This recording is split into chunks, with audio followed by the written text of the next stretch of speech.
তো good morning সবাই, আবারও স্বাগতম নতুন আরেকটা ব্লগে। তো আজকে সকাল সকাল ঘুম থেকে ওঠার পরে স্যার আর আমি প্ল্যান করছি যে আজকে আমরা ব্রেকফাস্ট করুম বাইরে গিয়ে, সেরা দিল্লির যে লোকাল ফুড আছে ওইখানে গিয়ে সেটা আমরা খাওয়া দাওয়া করুম।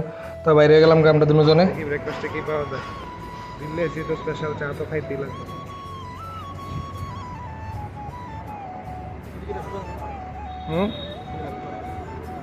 এটা না, এটা জুসের দোকান। জায়গাটা দেখতে এমনি সুন্দরই, একদম নিট অ্যান্ড ক্লিন আছে। তো সকালে আজকে মানে ভোরবেলার দিকে একটু বৃষ্টি হয়েছিল, এর লেগে একটু জল জল। তো দেখি সামনে একটা পাঞ্জাবি ধাবা দেওয়া যেতেছে, রেস্টুরেন্টই। টিকিটের মধ্যে গিয়ে কী পাওয়া যায়। যদিও সকাল সকাল এদিকে প্রায় এখন 10টার মতন বাজে, কিন্তু মার্কেট এখনও খুলছে না। তো দেখি। তো এটা হলো তার মেনুর মধ্যে অনেক কিছু আছে। শাহি পনির আছে, পালক পনির আছে, রাইসের লোক আবার রুটিও আছে। তো যার যেটা ইচ্ছা, মানে বেশিরভাগ মানুষ এদিকে সব রাইস দিয়েই খায়। তো আমরা নিয়ে নিলাম 2টা রাইস। একটা এলো পালক পনির নিচে সারে, আমি নিলাম রাজমা চাवल। ওনারা চাইলে অনেক ধরনের সবজি খেতে পারেন, এখানে কিন্তু ভ্যারাইটিস ধরনের সবজি আছে। ওই দেখেন এদিকে সসপ্যানগুলোর মধ্যে মানে শুধু সবজি অনেক ধরনের আইটেম। তো সারে লেগেছে পালক পনির, কিন্তু পনিরের সাইজ তো হেভি, মানে আমার দেখা তো মাথা নষ্ট হয়েছে। আমি সারছে রেট জানি কত হয়, কিন্তু না, রেট কমই, মাত্র 95 টাকা, এত বড় পিস। আর এদিকে ওনারা দেখেন যে সব সবজি টবজি কাটতেছে, রেডি হইতেছে। নেক্সট যেখানে এরকম টেবিল দেওয়া থাকে, টেবিলের সামনে সবাই দাঁড়িয়ে দাঁড়িয়ে খেলা। এমনি এই যে বন টনের কোনো সিস্টেম নেই, আমাদের দিকে তো বন লাগে, এদিকে কোনো বই সিস্টেম, দাঁড়ায় দাঁড়িয়ে খাও, টেবিল আছে বাস। আর কোনো এক্সট্রা কোনো কারিকুলাম না। স্যার দেখি শাহি পানিরটাই দেখেন, শাহি পানির কত বড় পনির টুকরা দিয়েছে, 95 টাকা দিয়ে রাখছে সবটা। আমরা এখানে হলে কত রাখলো এটা? হ্যাঁ স্যার, আমরা এখানে হলে কত রাখলো এটা? 180। 180 এত বড় পনির টুকরা দিলে একটু উঠান তো। পনির টুকরা চামচটা দিয়ে উঠান না, দেখান একটু মোবাইলে। এই দেখেন এত বড় পনির পিস দিলে কত রাখ লইলে।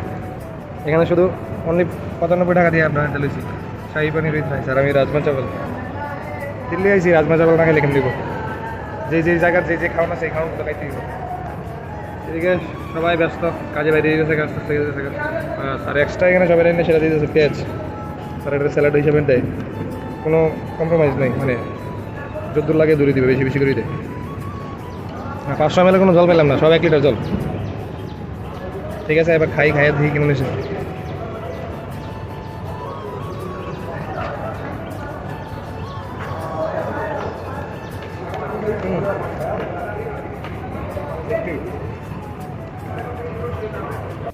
তারপরে আই বললাম আমরা হোটেলে আয়া ফ্রেশ হয়ে এসে এখন রেডি হয়ে গেলাম, কারণ আজকে আমরা প্রোগ্রাম আছে, যেখানে সেমিনার আছে ওইখানে যাবো আমরা।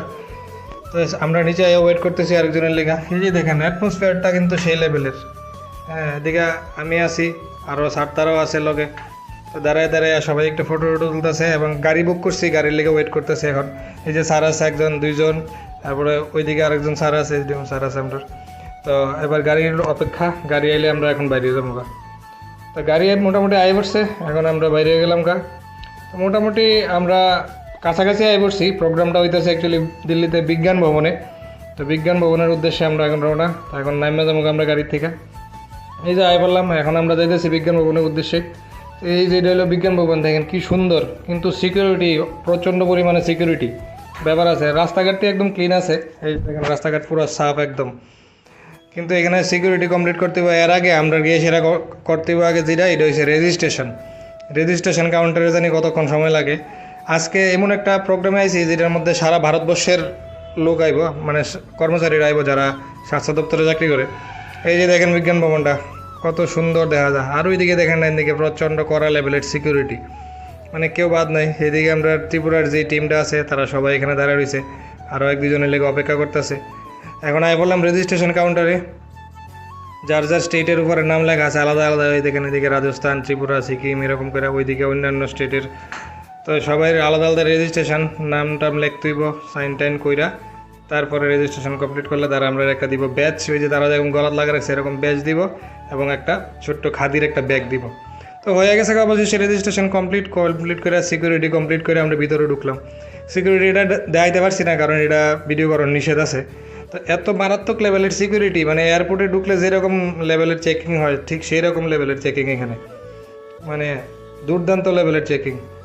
কারণ যেহেতু এখানে সেন্ট্রাল মিনিস্টাররা থাকে এখন প্রোগ্রামের মধ্যে আয়ে এর লেগা। তো এখন আমরা এদিকে আই পড়ছি, এদিক দিয়ে গিয়ে এই গেটটা দিয়ে ঢুকুম, কিন্তু ভুলবশত মহিলারাও এই গেট দিয়ে আই পড়ছে, আসলে এদিক দিয়ে শুধু পুরুষ লোকের। এই যে দেখেন অশোক স্তম্ভ লাগানো, সত্যমেব জয়তে। তো এদিক দিয়ে এইখানেও সিকিউরিটি হইব, তো ক্যামেরাটা বন্ধ করতে হইব এখন, এবং ভিতরে গিয়ে আবার দেখাইতেছি। এই যে ঢুকে গেলাম ভিতরে, এই যে দেখেন বিজ্ঞান ভবন, কি সুন্দর, মানে বিজ্ঞান ব্যাপারটা যে বিজ্ঞান এত সুন্দর। এইখানের ভিতরে আওয়ানোর পরও চেকিং, কারণ ওইখানে আগে 2টা গেটে চেকিং করেছি এবং এইখানে আওয়ানোর পরও আবার চেকিং। তো চলেন যাই ভিতরে গিয়ে দেখি কীরকম বিজ্ঞান ভবনের অডিটোরিয়ামটা। ওরে বাবা, কি সুন্দর বিজ্ঞান ভবনের ভিতরটা, একদম লাক্সারি। উপরে এটি 3D, দেখলে বোঝা যায় দেখতে একরকম লাগে কিন্তু আসলে কাজটা আরেক রকম। এই যে দেখেন এখানে যত মানুষ আছে সব সারা ভারতবর্ষের মানুষ একলগে, সবার এখানে সংবর্ধনা দেওয়া হয় বা একটা স্পেশাল সেমিনার আছে, এইগুলো উপলক্ষে আমরা এখানে আজকে আইছি। তো দেখতে দেখতে আমরা রয়েছে লাঞ্চ টাইমে আমরা পড়লাম এদিকে ডাইনিং হলের এদিকে চাই, এদিকে বুফে লাগা রাখছে, সবাই লাইন ধরে সেরা যার যার মতন নিয়ে নিতেছে। আমি কই আরে আমি তো লেট হয়ে গেলাম, এবার আমারও নিতেই।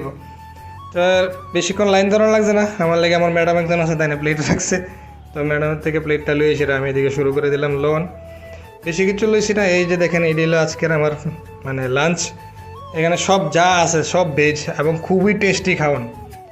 তারপরে এই যে অডিটোরিয়ামের পেছনের দিকে আইলাম, এই যে দেখেন এখানে সব ছবি লাগানো আছে, এগুলো হলো ভারতবর্ষের মানে আজ পর্যন্ত যত প্রধানমন্ত্রী আসছিল, যত রাষ্ট্রপতি আসছিল, যত প্রোগ্রাম হয়েছে এই বিজ্ঞান ভবনে, এটির সব ছবি এখানের মধ্যে।